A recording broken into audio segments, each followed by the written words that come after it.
നമസ്കാരം.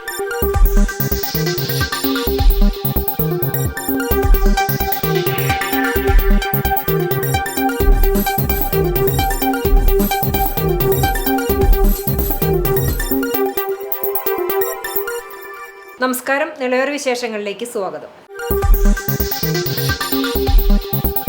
പട്ടാമ്പിയിൽ ഫയർഫോഴ്സ് യൂണിറ്റിന്റെ പുതിയ കെട്ടിട നിർമ്മാണം പുരോഗമിക്കുന്നു.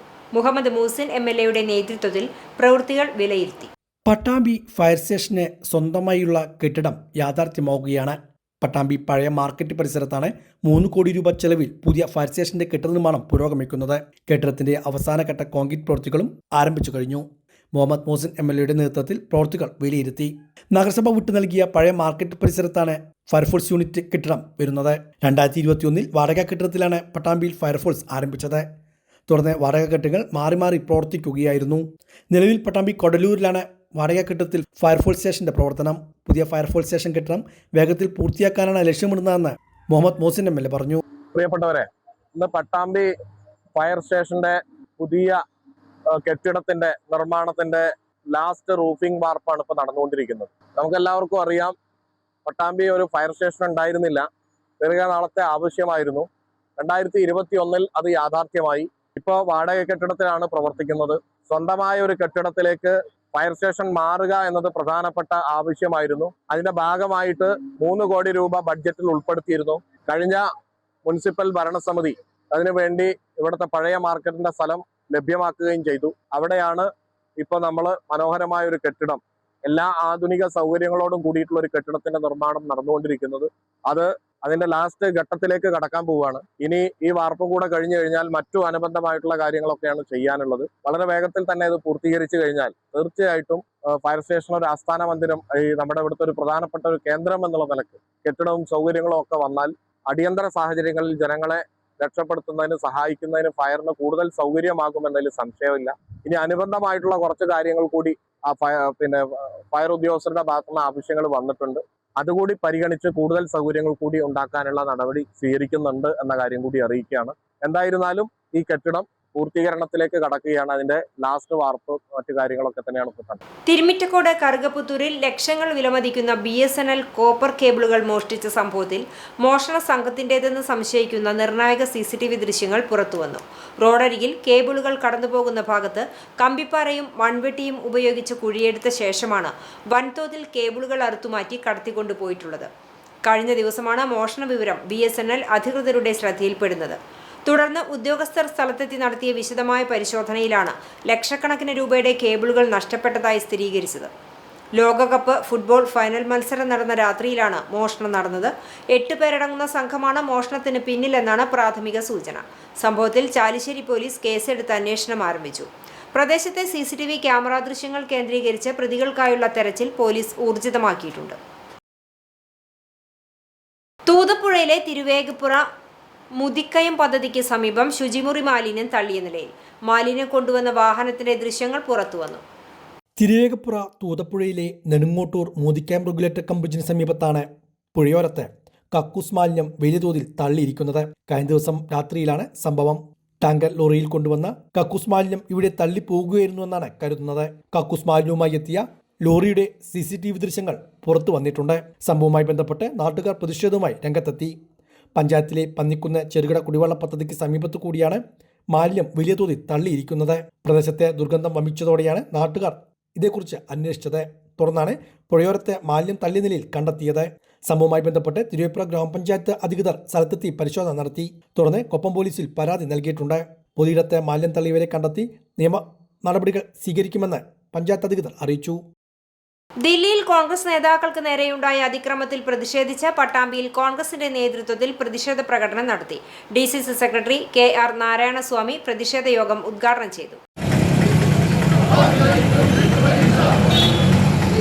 നീറ്റ് പരീക്ഷാ ക്രമക്കേടിൽ പ്രതിഷേധിച്ച് ദില്ലിയിൽ പ്രക്ഷോഭം നടത്തിയ ലോക്സഭാ പ്രതിപക്ഷ നേതാവ് രാഹുൽ ഗാന്ധി, പ്രിയങ്ക ഗാന്ധി, KC വേണുഗോപാൽ MP ഉൾപ്പെടെയുള്ള നേതാക്കളെയും വിദ്യാർത്ഥികളെയും പോലീസ് മർദ്ദിച്ച സംഭവത്തിൽ പ്രതിഷേധിച്ചാണ് പട്ടാമ്പി മണ്ഡലം കോൺഗ്രസ് കമ്മിറ്റിയുടെ നേതൃത്വത്തിൽ പ്രതിഷേധ പ്രകടനവും യോഗവും സംഘടിപ്പിച്ചത്. മേലെ പട്ടാമ്പി കൽപ്പകയിൽ നിന്നുമായിരുന്നു പ്രതിഷേധ പ്രകടനം ആരംഭിച്ചത്. നിരവധി പ്രവർത്തകർ പ്രകടനത്തിൽ അണിനിരന്നു.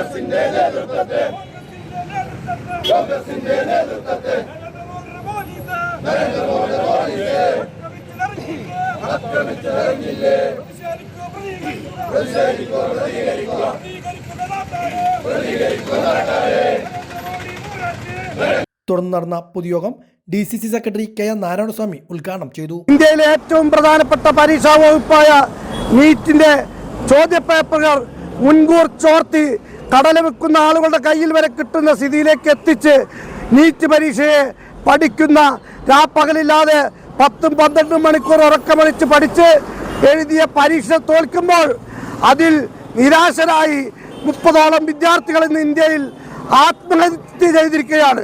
ആ ആത്മഹത്യ ചെയ്ത മക്കൾ നിങ്ങളുടേതാണെങ്കിൽ നിങ്ങളുടെ പ്രതികരണം എന്തായിരിക്കും? 10-20 വയസ്സായ കുട്ടികൾ അവരുടെ ജീവിതത്തിന് വേണ്ടി ഉറക്കമൊഴിച്ച് പരീക്ഷ പഠിച്ചെഴുതി അതിനൊരു വിലയുമില്ലാതെ വരുമ്പോൾ അതിനെതിരെ ഇന്ത്യയിലെ വിദ്യാർത്ഥി സമൂഹം രാഷ്ട്രീയ കക്ഷി ഭേദമന്യേ പ്രതികരിക്കുമ്പോൾ അതിനെതിരെ തിരിഞ്ഞു നോക്കാത്ത അവഗണിക്കുന്ന കേന്ദ്ര സർക്കാർ നരേന്ദ്രമോദിയും ആഭ്യന്തരമന്ത്രിയും ആ വിദ്യാർത്ഥികളെ ജന്തർ മന്ദിറിലും അതുപോലെ ഡൽഹിയിലും കോണാട്ട് പ്ലേസിലും മൃഗീയമായി തല്ലിച്ചതച്ചു. ഇന്നലെ അതിന് അനുഭാവം പ്രകടിപ്പിച്ച് സമരം ചെയ്ത പാർലമെന്റിൽ അത് അവതരിപ്പിക്കാൻ പോലും സമ്മതിക്കാതെ വന്നപ്പോൾ ശ്രീമാൻ രാഹുൽ ഗാന്ധി പ്രതിപക്ഷ നേതാവിന്റെ നേതൃത്വത്തിൽ, പ്രിയങ്കയുടെ നേതൃത്വത്തിൽ, കോൺഗ്രസ് MP-മാരുടെ നേതൃത്വത്തിൽ, മല്ലികാർജ്ജുന ഖാർഗെയുടെ നേതൃത്വത്തിൽ ഡൽഹിയിൽ പ്രധാനമന്ത്രിയുടെ വസതിയിലേക്ക് കണ്ണു തുറക്കാൻ വേണ്ടി സമരം ചെയ്തപ്പോൾ ആ പ്രതിപക്ഷ നേതാവിനെ പോലും റോട്ടിൽ കന്നുകാലികളെ വലിച്ചഴക്കുന്നത് പോലെ 8-10 ആളുകൾ കൂടി കോൺഗ്രസ് MP-മാരെ മൃഗീയമായി തല്ലിച്ചതക്കുന്നതും അതിർത്തിക്കപ്പുറമുള്ള പോലീസ് ക്യാമ്പുകളിൽ കൊണ്ടുപോയി വിടുന്നതുമൊക്കെ നമ്മൾ ഇന്നലെ ചാനലിലൂടെ കണ്ടതാണ്. ഉമ്മർ കിഴായൂർ അധ്യക്ഷനായിരുന്നു.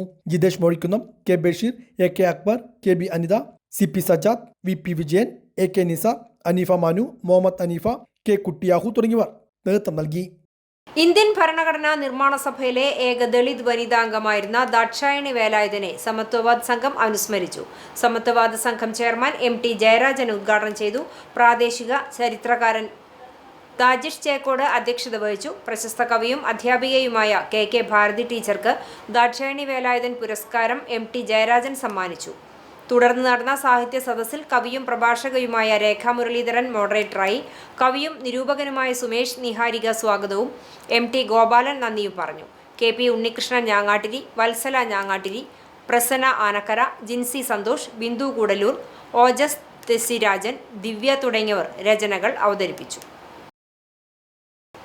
Koppam government vocational higher secondary സ്കൂളിൽ സ്കൂൾ സോഷ്യൽ സർവീസ് സ്കീം യൂണിറ്റിന്റെ നേതൃത്വത്തിൽ ആരോഗ്യ ബോധവൽക്കരണ ക്ലാസ് സംഘടിപ്പിച്ചു. Koppam government vocational higher secondary സ്കൂളിൽ സ്കൂൾ സോഷ്യൽ സർവീസ് സ്കീം യൂണിറ്റിന്റെ നേതൃത്വത്തിലാണ് പകർച്ചവ്യാധി രോഗങ്ങൾ, ജീവിതശൈലി രോഗങ്ങൾ, സ്വീകരിക്കേണ്ട മുൻകരുതലുകൾ എന്നിവയെക്കുറിച്ച് ബോധവൽക്കരണ ക്യാമ്പയിൻ സംഘടിപ്പിച്ചത്. കൊപ്പം CHSയിലെ K സുലേഖ ക്ലാസിന് നേതൃത്വം നൽകി. PTA പ്രസിഡന്റ് അബ്ദുൽ ഷക്കൂർ, പ്രധാനാധ്യാപിക P Mini, staff secretary CV Dinesh, programme coordinator K Fathima തുടങ്ങിയവർ പങ്കെടുത്ത് സംസാരിച്ചു. ഇന്ത്യ-US സ്വതന്ത്ര വ്യാപാര കരാറിനെതിരെ കൂറ്റനാട് സെന്ററിൽ പ്രകടനവും മോദിയുടെയും ട്രംപിന്റെയും കോലം കത്തിക്കലും നടന്നു. കേരള കർഷക സംഘം തൃത്താല ഏരിയ കമ്മിറ്റിയുടെ നേതൃത്വത്തിൽ നടന്ന പ്രതിഷേധ യോഗം കർഷക സംഘം ജില്ലാ സെക്രട്ടറി MR മുരളി ഉദ്ഘാടനം ചെയ്തു. Thrithala area president KA Shamsu അധ്യക്ഷനായി. ജില്ലാ എക്സിക്യൂട്ടീവ് അംഗം A Krishnakumar, area secretary PK Balachandran, area treasurer VP Rajan എന്നിവർ സംസാരിച്ചു. ഇതോടെ നിലവര വിശേഷങ്ങൾ സമാപിക്കുന്നു. നമസ്കാരം.